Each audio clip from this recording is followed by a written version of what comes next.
Buenas noches, licenciada. Soy la alumna Pineda Dueña Silvia Jacqueline y en esta oportunidad me ha tocado exponer sobre el octavo par craneal. ¿Qué es? De acuerdo a su nombre científico, es el nervus vestibulocerebris. Es el octavo nervio craneal, el cual se divide en dos partes, la vestibular y la coclear. El coclear es aquel que transporta la información sobre el sonido y el vestibular que hace lo mismo con la información sobre el equilibrio. Estas divisiones, las dos están encargadas de la función sensorial. Este nervio lleva fibras aferentes somáticas, desde estructuras al oído interno, mientras que la parte coclear del nervio se encarga del sentido del oído. La parte vestibular se encarga de aspectos relacionados con el equilibrio. El origen del octavo par craneal.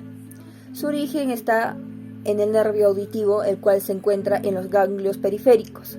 Por su parte, el nervio coclear comienza en el ganglio de Corti y el vestibular en el de Scarpa. Las funciones. Es el octavo de los 12 pares craneales y es el responsable del equilibrio y la función auditiva. Este nervio vestibular se encarga de enviar información procedente de la coclear allí al vestíbulo del cerebro. Estos estímulos son los cuales serán interpretados en forma de sonido y el equilibrio. Cuando un sonido llega al oído, las ondas sonoras inciden sobre las estructuras internas de la oreja, haciéndolas vibrar. La cóclea transforma estas vibraciones en impulsos eléctricos, los cuales viajan por una serie de estructuras que desembocan en la corteza auditiva del encéfalo.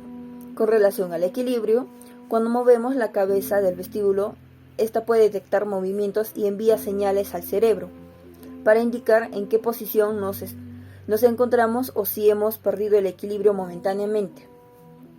Dentro de esta estructura tenemos un líquido que al moverse activa unas células. Estas células son las que envían la señal al cerebro, el órgano que activará los músculos necesarios para corregir la posición y mantener el equilibrio. Para su evaluación tenemos que dado que es el octavo nervio craneal y que transporta la información auditiva y vestibular, su evaluación implica la primera, que es la prueba auditiva, y la segunda, que es la prueba de la función vestibular. Para la primera, la audición se evalúa primero en cada oído, susurrando algo mientras se tapa el otro oído, del lado opuesto. Cualquier sospecha de pérdida auditiva, esta debe impulsar unas pruebas audiológicas formales para confirmar los resultados de pérdida de audición y así poder diferenciar si la pérdida de audición es de conducción neurosensorial. Las pruebas son de Bauer y de Rainer, que estas pueden indicarse en la cama del paciente para tratar de diferenciar las dos entidades, pero esta es de una tarea difícil, excepto en ambientes especializados. Y ahora, para las pruebas de la función vestibular, pueden evaluarse con una prueba para el nistagmo, la cual es la presencia de las características. Por ejemplo, podemos ver la dirección, la duración y los desencadenantes, que el nistagmo ayudarán para identificar los trastornos vestibulares y a veces diferenciar del vértigo central del periférico. El nistagmo vestibular tiene dos componentes. El primer componente es el lento causado por la información vestibular y el segundo componente correctivo rápido que provoca el movimiento en la dirección opuesta, que es llamado batido batiente. La dirección del nistagmo está definida por la del componente rápido porque es más fácil de observar. El nistagmo puede ser rotatorio, vertical u horizontal y puede suceder de modo espontáneo, con la mirada o con el movimiento de la cabeza. Cuando se trata de diferenciar las causas centrales del vértigo de las periféricas, las siguientes guías son fiables y deben ser consideradas en primera instancia. En la primera es que nos informan las causas centrales de la pérdida auditiva unilateral, porque diferencias sensitivas periféricas de los dos oídos se combinan de manera prácticamente instantánea, cuando los nervios periféricos entran en la protuberancia. Y como segunda tenemos que no existen causas periféricas de los signos del sistema nervioso central. Una señal puede ser del sistema nervioso central, por ejemplo la ataxia cerebrosa, que aparece al mismo tiempo con el vértigo.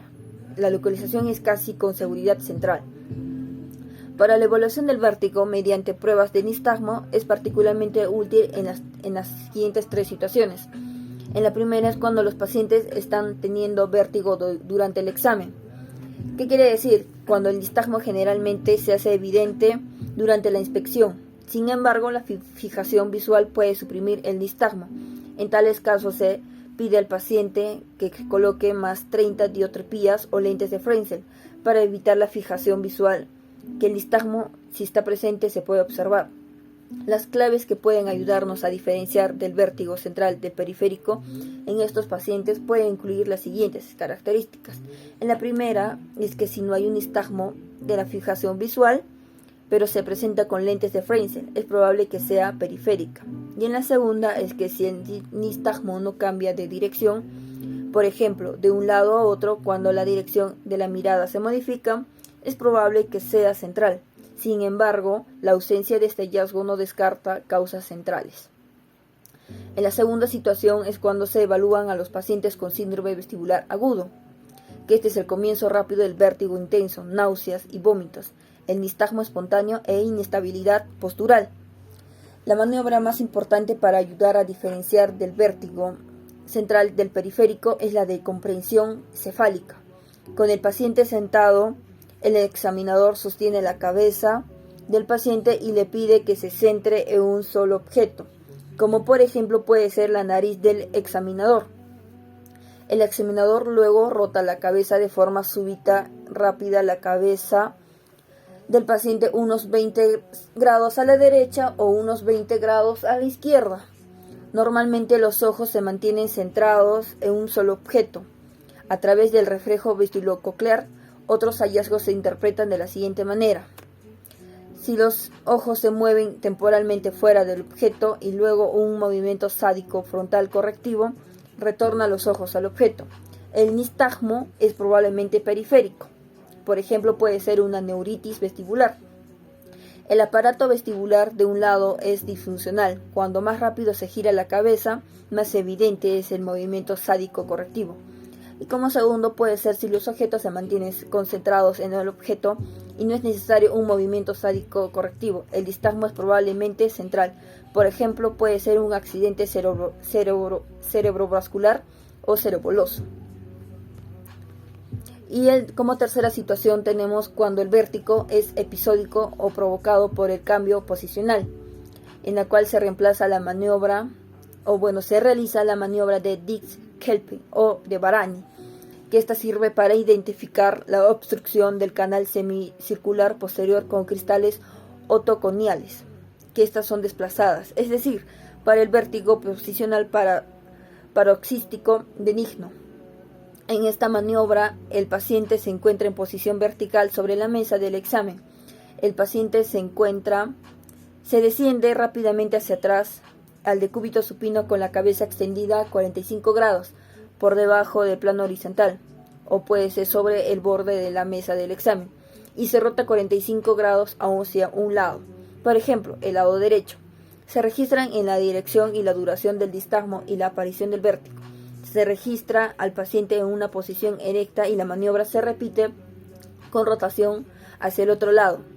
El nistagmo secundario tiene las siguientes características casi patagónicas. En la primera está el periodo de latencia de 5 a 10 segundos, en la segunda, que es por lo general el nistagmo vertical, batiente hacia arriba, cuando los ojos se mueven hacia un lado contrario al oído afectado, y el nistagmo rotatorio cuando los ojos se mueven hacia el oído afectado.